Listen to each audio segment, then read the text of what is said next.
đẹp như mọi năm. Hả? Không đẹp lắm. Đúng rồi. Mọi năm pháo đẹp hơn. Đúng rồi. Cơ hơn. Bắn nó không có dồn dập.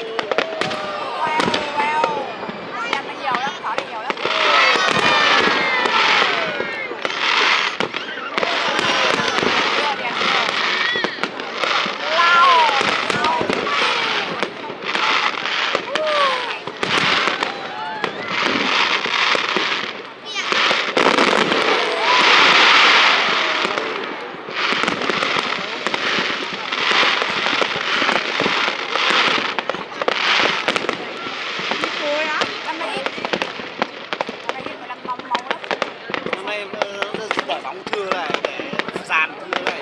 Mỗi năm nó bắn màu mà nó bắn dồn dập luôn cơ.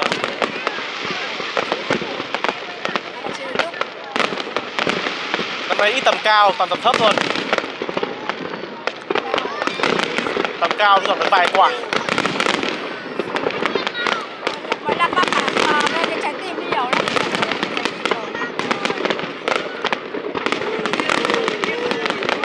Sáng cả trời.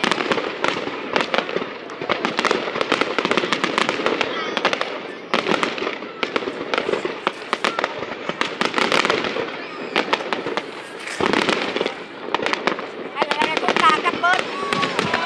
Hay là đây cũng ta cắt bớt.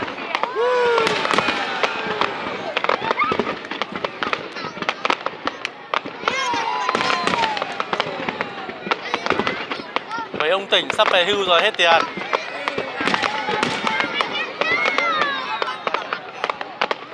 Ai bảo hợp nhất làm gì? Bắn năm nay rẻ rạc quá. Hết á? Ôi năm nay bắn chán nhở?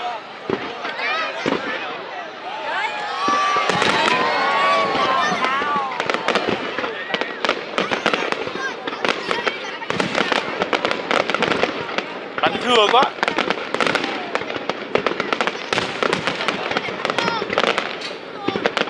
Cái năm đầu tiên nó bắn mới kinh khủng, nó bắn phát sáng từng vùng trời luôn.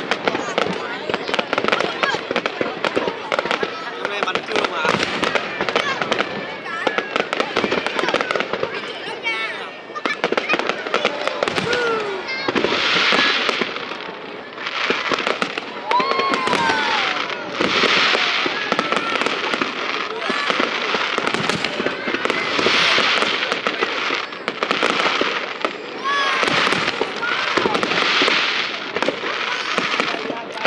Mới 5 phút thôi, còn tầm 10 phút nữa mà.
Cái này mình kết hợp bắn thêm kèm pháo quốc phòng có thể hay nhỉ?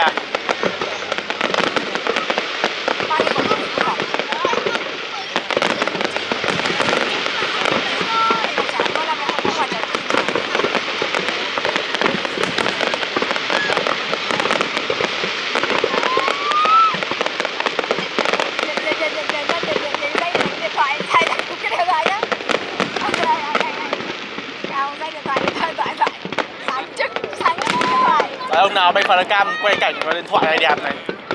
Cả một dãy sáng trời điện thoại.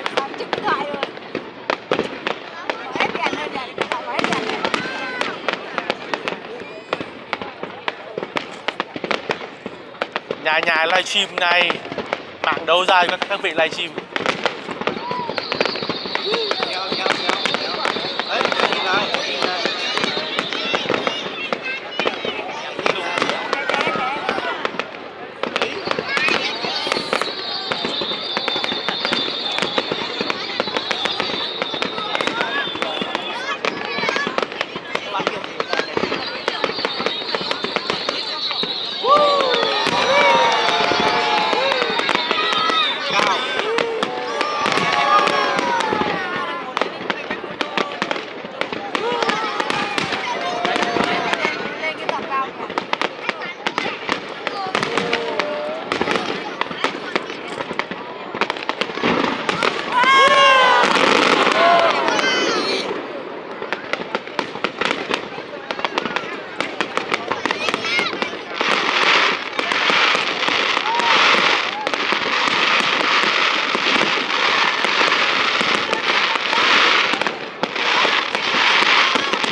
mới có 9 phút thôi.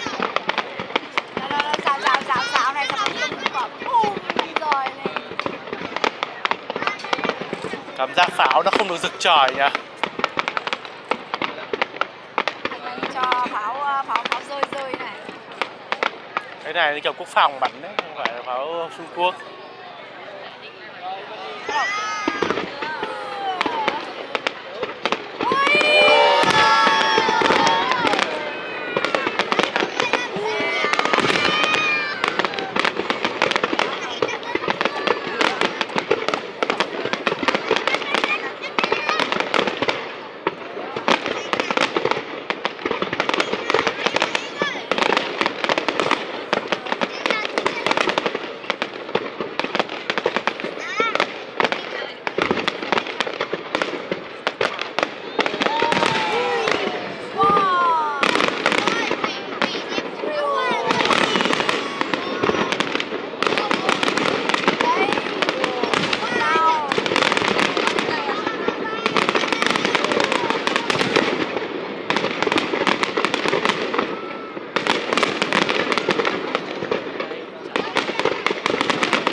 Mũi thế mũi cắn chân.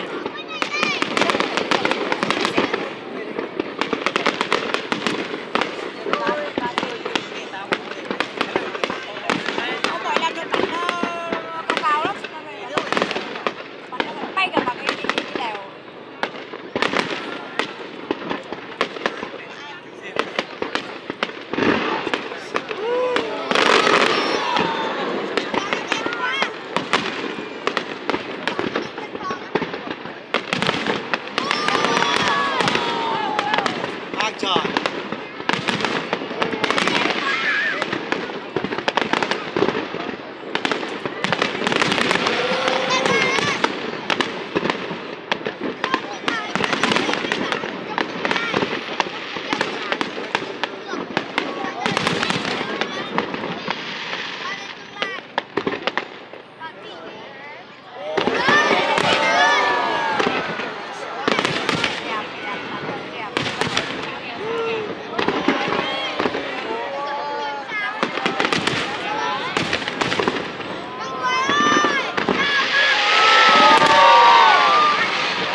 Còn 3 phút nữa.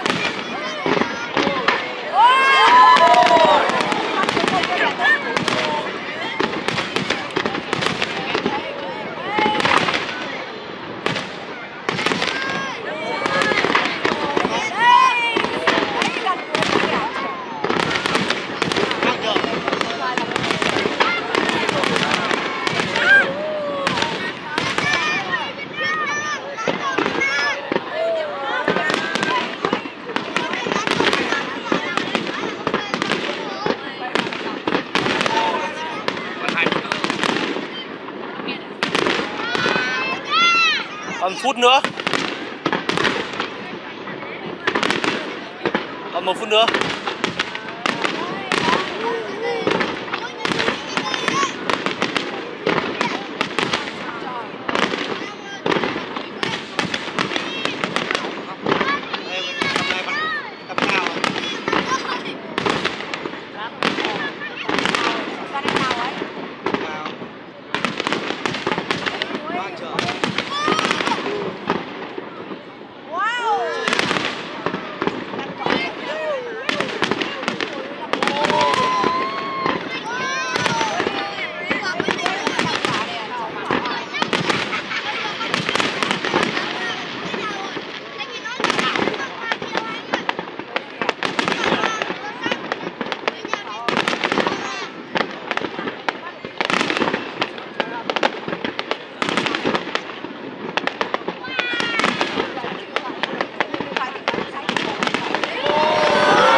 hết rồi, hết rồi, hết giờ rồi. Hết rồi.